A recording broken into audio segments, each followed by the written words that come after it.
On today's show, our review of WRC 2010 by Blackbean and Milestone.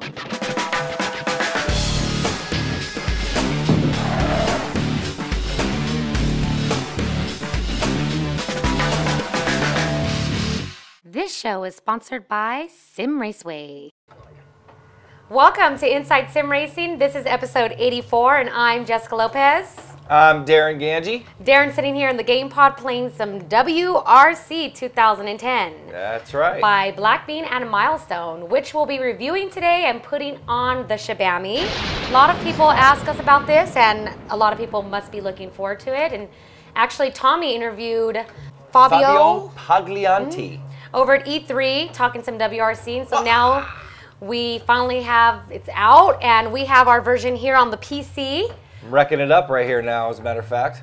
Will be available for the Xbox 360 and for the PS3 as well. And it includes 18 cars and 5 different classes, including the infamous Group B rally cars. Yeah, those things are crazy. I'm not driving one now, but they are pretty wicked. Speaking of driving, we've actually had this in the shop here for a couple months now, and I actually had an older version, and they've definitely made some changes since that older version that I had.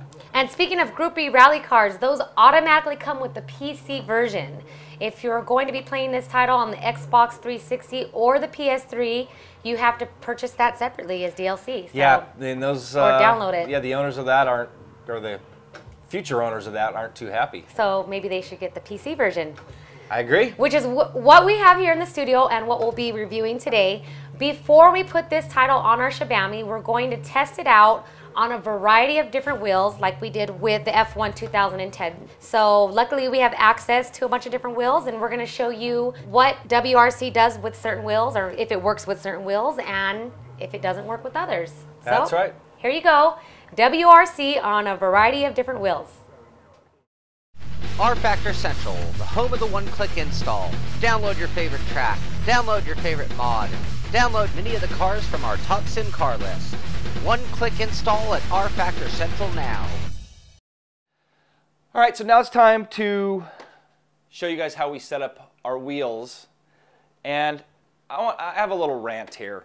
I'm a little disappointed with Milestone and Blackbean because they posted a picture in their blog about all these wheels that they were testing this title with. And the original build that I got in August supported all these wheels. I was able to map different things in the controls, pedals, everything. Not do separate stuff, but I was able to run my GT3 RS with Club Sport pedals. You know, G27 worked fine. All the wheels worked fine. And then I get what's supposed to be the final build. It is the final build because that's what we're reviewing here. And all of it's recognized. As a matter of fact, when I hit the gas in the menu screens, the menus scroll when I have the Fanatic set up, but I can't map it. And it's not mapped, even if I tried default, no matter what. So really disappointed that Milestone did not go the extra mile and make sure that the wheels were supported properly, or at least you had the ability to map the controls. I'm assuming there's going to be a patch, but anyway, there isn't. So what I'm going to show you guys is how I set up the G27 or the Logitech wheels. It's all pretty much the same. For WRC, I'm going to show you the Logitech Profiler, and I'm going to show you the in-game settings that we used. Here they are. These are our Logitech Profiler settings for a G27. These settings will also apply to any current Logitech wheel. Combined pedals must be checked due to a bug in the controller configuration that won't allow you to map your controls with separate pedal access. Next, set the degrees of rotation that you prefer. I'm running 400 currently, and I recommend 360 to 540. Then force feedback strength. Mine is at 125%. Usually for PC simulations, these next sliders are at 0, but for WRC, I've added 20% to each spring and damper effect. Then I've checked the Enable Centering Spring box and added 100% center spring. Uncheck Allow Game to make adjustments to allow the additional degrees of rotation. Otherwise, the game will lock it at 180 degrees and the above settings may be overwritten. Once you have that set, you can now go here to configure your controls in-game. Map things the way you want them, but on a G27 you can't remap the brake, only the clutch can be configured. The default settings will allow you to use the brake, but it shares the same axis with the throttle. You are also unable to map separate controls and only one joystick is allowed. Once you've remapped, you can then fine-tune your adjustments, and this is all personal preference. These settings may vary depending on the amount of rotation you have. I've started by taking all the dead zones out and then adjusted the linearity sliders slightly. Make sure to save your settings and then you're ready to rally.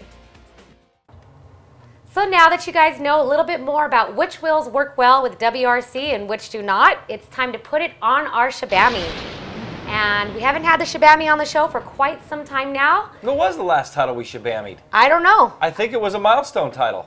Now that I think about it. I'm not maybe, sure. Superstars V8. I'm not sure. That title got Shibami'd. Yeah, a Shibami is like a full course rating system for those of you that are not familiar. Lately, we've been putting titles on our rev scale, which is a basic 1 to 10 scale. And so now it's time to bring the Shibami back on and put WRC on there and see how it holds up. This segment is sponsored by RaceSimCentral.com, home of sim racing news and forums since the year 2000. And the scores for WRC 2010 are: in physics, 11 3/4 out of 15. Graphics, 8 out of 10. Sound, 7 3/4 out of 10. Tracks, 8 out of 10. Vehicles, 8.5 out of 10. Fun factor, 8 1/4 out of 10. Force feedback, 7.5 out of 10. AI, 2 out of 5. Multiplayer, 4 out of 5. Damage, 3.5 out of 5. Presentation, 2.5 out of 5. And cost, 4 out of 5. Giving WRC 2010 a 75 3/4 out of 100. And coming in on the Sim Index at 59. Io sono Fabio Pagnanti da Milestone e voi siete su Inside Sim Racing.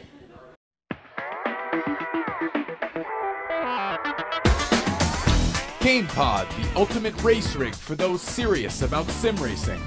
Puts you in the driver's seat with all the controls at your fingertips. Be #1 on the road, in the race, in the game. GamePod, the choice of champions. To receive 40% off of shipping to both the US and Canada, use this promotional code. Now that you guys have seen how WRC is held up on our Shibami, I'd like to go ahead and give a little brief explanation on how we came up with those scores. Darren here, along with Sean, is going to go ahead and discuss the pros and cons of the title and I am driving like crap. the final thoughts. That's right. You are driving like crap. It's I know. It's I don't know that Road stage. Rally Racing. I guess that's a you tough can. stage. I just beat the crap out of that thing. Look at that. He's too in tune with this. Here's the final thoughts and the pros and cons on WRC. Pros, cons, and final thoughts are sponsored by RaceSimCentral.com. Sim racing news and forums since the year 2000. All right, so we've Shibami'd it. Yes, we did. Decent score. Yeah, I honestly thought it would be a little higher. I did too. Sim Index, it got like a 59, which is a pretty good score. But Right. yeah, it's definitely more on the sim side. Yeah. But it's just kind of right in the middle. It was, could have been better, could have been worse. But we're going to go through all the categories just really quick, taking turns going back and forth, Yeah, starting it's- with physics. And it's sort of the pros and cons, but not really. Yep. I'll go ahead and get things going with physics. This is definitely a step in the right direction. And by that, there's no pendulum feel. I mean, it has that good feeling of the wheel does what the car does and everything feels good. Front end road feel. Yeah, and you've got the good dirt feeling, and you've got good side-to-side motion and that center spring, and good braking relation. When you slam on the brakes, it just, everything feels good about the way the car drives, but it's a little gamey. Yep, I agree with all that. Setups, as far as the garage options go, the tweaks definitely make a difference. Pretty basic starting, there's only 6 sliders as far as the categories go. And then as you increase in class, we're talking about career mode here, Right. but as you increase in class, the tougher cars, WRC, Group B, more selections, but only about 10 sliders. But they Yeah. do make a difference. But overall, pretty good. Next up, my turn, graphics. We're just going to be going back and forth here. For the most part, pretty nice. Not as good as, say, like a Forza 3 or a Gran Turismo 5, and I'm comparing those to those directly because this is a console title that's being ported to the PC. This is the PC version, of course, that we're doing. I like the sun glare, the dirt effects in the replay, and the snow effects and stuff like that. Yeah. One of the cons is the 30 frames a second, or it being close to that. It's not really leaving much room for error like on the PC as far as getting choppy. Sure. But smooth frame rates. I didn't really see any choppiness. We're running a bunch of different systems here. But it feels like it's right on the verge. Yes. Yeah. For me, things that kill me though, like no windshield buildup. So we're driving this off-road game with great off-road sensations, nothing happening on my windshield. Yep. The other thing is this weird like line of drawing out in the distance where it's like high res and low res, but there's no blend, and you see it off in the distance, and it's a little aggravating. Yeah, and you can see things being drawn in the distance. So yeah, I agree with all that stuff. You're up next with sounds. Okay, sounds.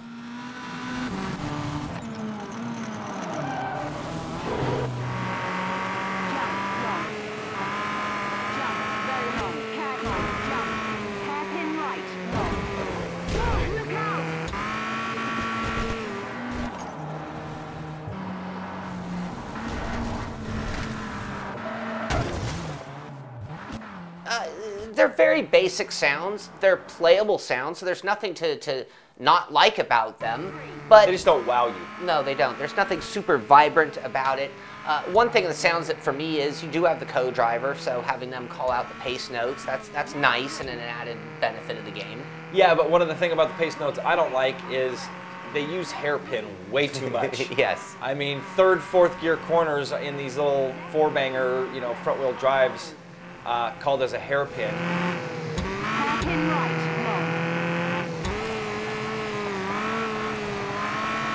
And the pace notes are calling six gear on On a cars car. that only have 5-speed. True, So true. they're generic.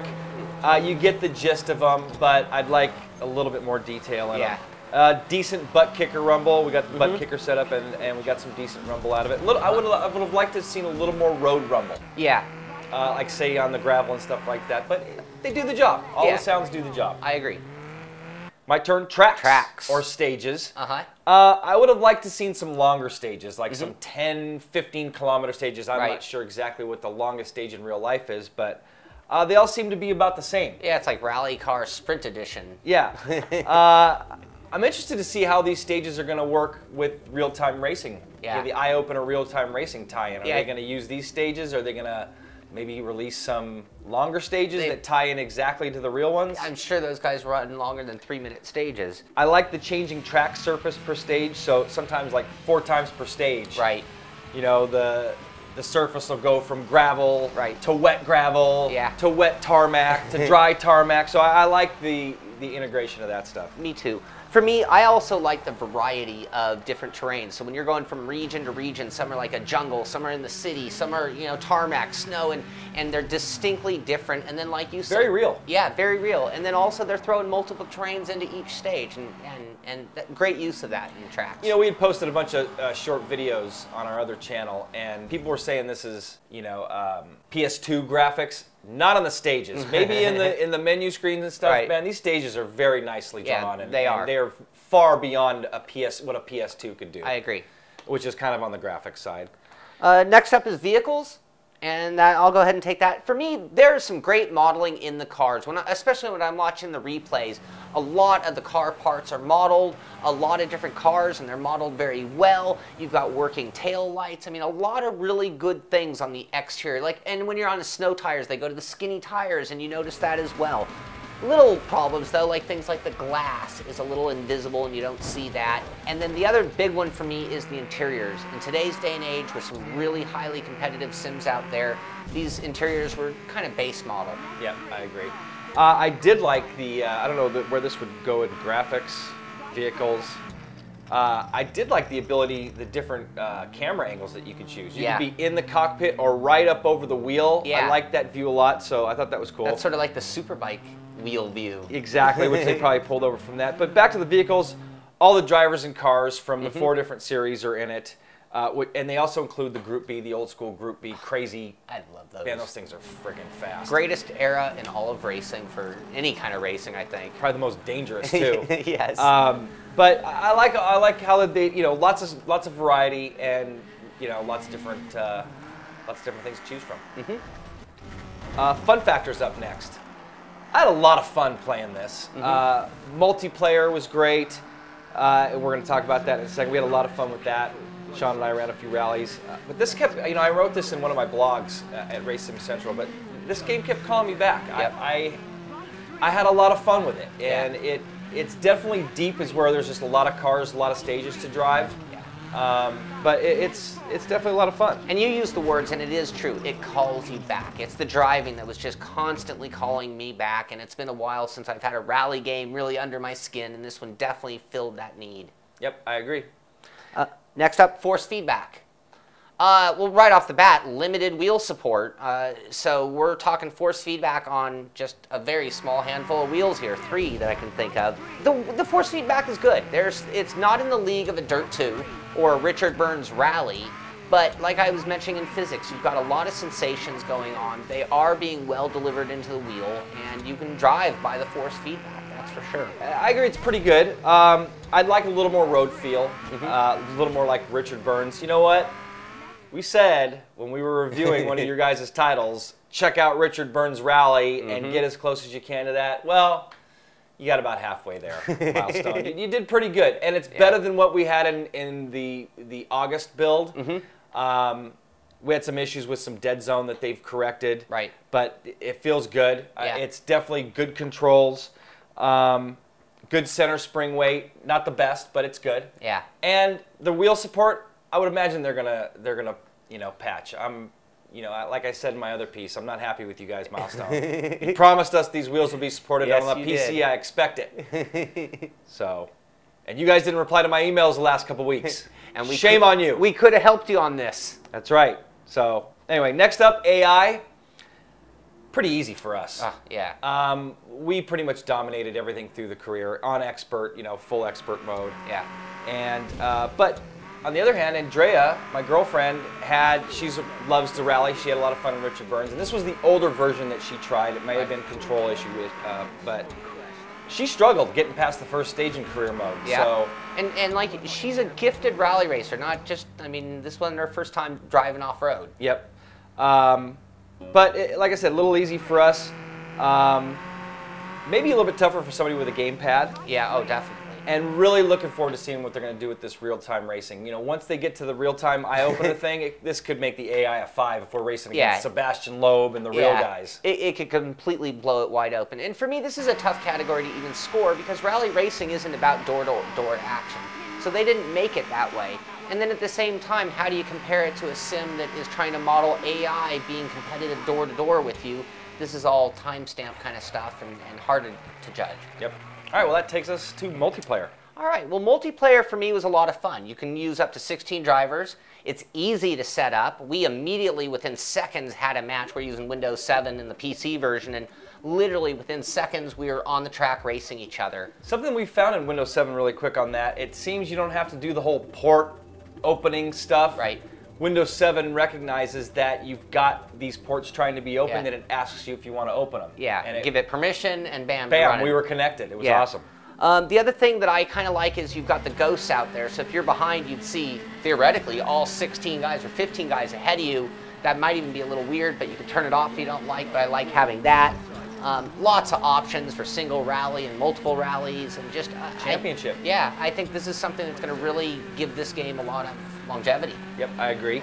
I think it's probably one of the strongest parts of the game, and again, like what Sean said, it's going to bring, you know, or continue to breathe life into this game because there's a bunch of different options. Matter of fact, we're going to be putting together a little rally, you know, in the next week or two. Check our forums, InsideSimRacing.tv/forums, and we're going to have a little rally set up here probably the next week or two on the PC. We'll host it. And very cool. Do it with 16 guys or girls, whatever. Whoever. Be lots of fun. I found a bug with, it's just a slight bug, but if you're leading the rally, the time that you see, the split time that for the guy behind you is some random time until he actually hits that split, and then the split pops up. But no big deal. But really cool. Damage, I like the damage. I thought it was cool. Visual not as good as the physical. But But I'd like to see more like, honestly, on the hardcore damage, I'd like to see it be more like Richard Burns, where you can really kill the car. Yeah. It took a lot to kill the car. I have had it ruin some races, but not end any races for me. Yep. And there was good damage, and like when I hit a tree at 100, it ruined everything. My car was slow and useless. But I've hit the walls pretty hard and done some pretty amazing things to the car and had no damage. So it's forgiving, but it's there, and they got a lot going on with the damage too. And then there's the damage cheat. Yes, I almost forgot. We don't really want to call it a cheat or an exploit, but man, the flashbacks happened too soon. It saved me a few times. I was going too fast into some corners and thinking, oh my God, I'm gonna blast this into that tree. The angel of mercy pulled me out of the stage and put me back on the track. Yep. No time lost. Just put it in gear and go. Yep. Yeah, so, and if you think back to Richard Burns, like you'd have to wait for the guys to roll your car over. There was a time penalty and a lot more distance to go off-road before it did anything. And you got a lot of damage from it too. So this, sometimes steering off track helps. Yep. Presentation. Presentation. It is so simple to compared to today's games, and I feel funny saying that because this is a today's game and there's so many aspects of it I love, but the presentation feels so dated. And comparing it to games that have so much built into the presentation, they're carrying you through these great career modes and somebody talking to you or challenging you. We just reviewed one of our favorites ever, F1 2010, and this is where it was PS2. Yes, definitely. And so that was a huge letdown for me. And despite wanting to come back to the sim a lot or the game a lot, it was not the presentation, and it could have really taken this game to a whole other level, I think. I agree. And that's pretty much, I agree with Sean 100%, which is going to lead us to cost. $29.99, I found it on the PC. People were asking when it's going to be available in the US. I don't know if this Amazon was correct. By the way, you can go to thesimmart.com and you can get it there. But $29.99 is a steal for this, especially on the PC. You get the Group B cars. Right. Sorry, PS3 and Xbox 360 owners, you guys are going to have to DLC it. But $29.99, I mean, with the long-term playability of the multiplayer, the career mode is definitely decent enough. You can't rent it on the PC. No. Definitely worth the $30. Yeah, for me, I mean, I'd pay that much money just to be able to get our gang and do our old rallies like we used to do and have a new reason to do it. So for me, it's a no-brainer. Yep. Final thoughts? Final thoughts, I mean, a lot to still be desired, but a really good, solid game. I mean, if you're a simmer, you're going to want it in your library. If you're an off-roader, it's a must. If you're a rallyer, fan, a must. If you're a Richard Burns rally hardcore guy, forget it. Yeah, I'm going to say, just like I said in F1 2010, this title is not for you. Unless, honestly, and no offense, guys, to the hardcore simmers, because I was one a while back, you guys aren't, unless you open your mind up to what this is about, and think about it, this is a console port. Yeah. For a console racing sim, man, this is, you know, this and F1 2010 are the best as far as I'm concerned. You know, they're, as far as being a PC sim, you know, as far as getting to that simulation, you know, hardcore, you know, sim. It's, you know, we've had three categories: arcade, fun sim, and hardcore sim. This kind of is in between fun sim and hardcore. Yeah, and we're seeing more and more of those. All right, so that's going to do it for WRC 2010, and I guess it's back to you and Jessica to finish things up. Put up the checker flag. Yeah. Hope you guys have enjoyed this review of WRC by Blackbean and Milestone. I've enjoyed reviewing it. You've enjoyed playing it. I have. It's a very fun game. It is. It's, you know, it's got some bugs, like we mentioned, and hopefully they're going to patch it. I honestly, as of this filming right now, haven't heard from Milestone. I'm assuming they're going to take care of some of the issues we had with the Fanatic and the Thrustmaster and all those wheels, because it's a shame that you just can't remap things. But other than that, it's a great title. They've done a lot of really cool things with it, and hopefully some great things in the future. And for those of you who have been staying in tune with our YouTube page at SRT Media, we've been posting snippets of the game throughout the month, and we'll continue to do so. So make sure you stay in tune with that YouTube page, or go ahead and visit racesimcentral.com, where we blog about it and blogging it up, mentioning WRC. We got more to come and other sim racing related news. So stay posted. And I guess that's going to pretty much wrap up today's show. Checker flag? Checker flag is out. So are we. Racing rigs provided by GamePod, the choice of champions. Go to gamepod.co.uk. Get your background images at wall-graphics.com. Come up with those scores. Let me start again. Okay. This freaking stage has, whoa! This stage has a huge jump. It was awesome. Yep, so make sure you stay tuned to